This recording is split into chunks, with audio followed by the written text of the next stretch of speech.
சிவனும் பெருமாளும் ஒரே கருவறையில் வீற்றிருக்கும் புனிதமான சிறப்பு வாய்ந்த கோவிலாக அம்மையநாயக்கன் கதில் நரசிங்க பெருமாள் கோவில் விளங்குகிறது.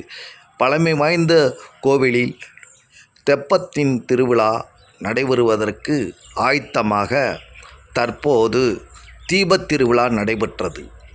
இந்த திருவிழாவிற்கு ஏராளமான பக்தர்கள் வந்திருந்தனர்.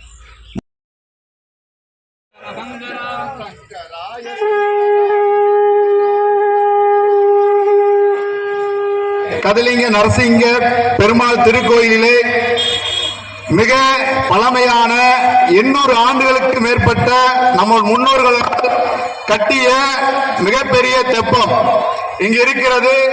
பல 60 ஆண்டுகளுக்கு மேலாக இங்கு நீர்நிலை இல்லாமல் இருந்த இந்த இடத்திலே இப்போது நம்முடைய ஊர் பொதுமக்கள் அனைவரும் ஒன்று சேர்ந்து நம் தெப்பத்தை தூய்மைப்படுத்தி நீர்நிலையை உருவாக்கி இருக்காங்க.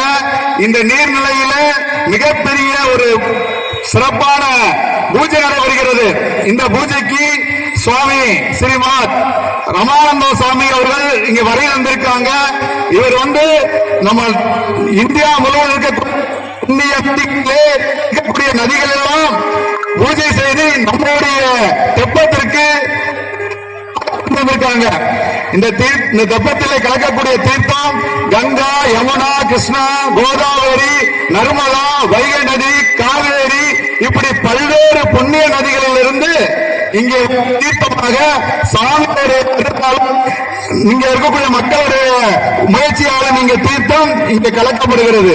இந்த தெப்பம் இன்றையிலிருந்து மீண்டும் முன்னோர்கள் ஏற்றிய அந்த புனித தன்மையை அடைந்து கொண்டிருக்கிறது இந்த தீர்த்தம்.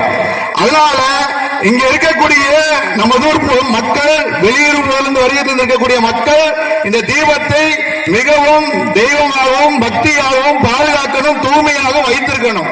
ஏன்னா கலக்கக்கூடிய தீர்த்தம் கொட்டிட்டு இருக்காங்க.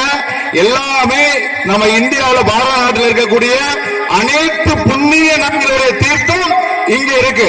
அதனால இந்த தீர்த்த குளத்தை, தெப்பத்தை நாம் பாதுகாக்க வேண்டும், பேணி காக்க வேண்டும். அதை பக்தியோடு நம்ம வணங்க வேண்டும். அதனால இங்க தீர்த்தம் நடத்திருக்காங்க. இது எல்லா கங்கைக்கு போக முடியாது, காசிக்கு பல புண்ணிய நதிகள் எல்லாம் வணங்கணும். அதுக்காக இப்ப ஏற்பாடு இருக்கு. இப்ப எல்லா நதிகளும் நம்முடைய தெப்பத்திலே கலந்துட்டாங்க. எல்லாம் வணங்கிக்கணும். தீபங்கள் ஏத்துறதுக்கு தயாரா இருக்காங்க. நீங்களும் உங்க பகுதியில சுத்தி இருக்கக்கூடிய பகுதியில சின்ன தண்ணி தெளிச்சுக்கலாம், மஞ்சள் வச்சுக்கலாம், வச்சுட்டு தீபம் ஏற்றணும். சுத்தி ஏத்தினாதான் இப்ப செய்யக்கூடிய அந்த தீபத்துடைய சக்தி மிகப்பெரிய அளவு மாற்றமாகும். நம்ம வணக்கம். தமிழ் பவர் நியூஸ் சப்ஸ்கிரைப் பண்ணுங்க, ஷேர் பண்ணுங்க, லைக் பண்ணுங்க, கமெண்ட் பண்ணுங்க.